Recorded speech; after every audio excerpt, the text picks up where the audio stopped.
Hello everyone, today I will show you how to repost Instagram story, and here's how it is done.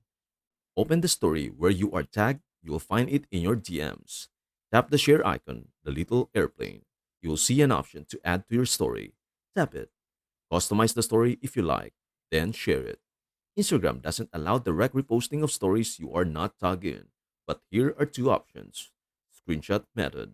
Open the story you want to repost. Take a screenshot and crop it to remove unnecessary elements. Go to Instagram. Tap the plus icon and switch to story mode. Select the cropped screenshot. Edit it if needed and post it as your story. Third-party apps or permission. Ask the original creator for permission to repost or use apps like Repost for Instagram. That is everything you need to know about how to repost Instagram story. Before we end, may I humbly ask you a favor? Please do like, share, and subscribe to our channel. This means the world to us. Thank you so much for watching. We hope to see you in our next video.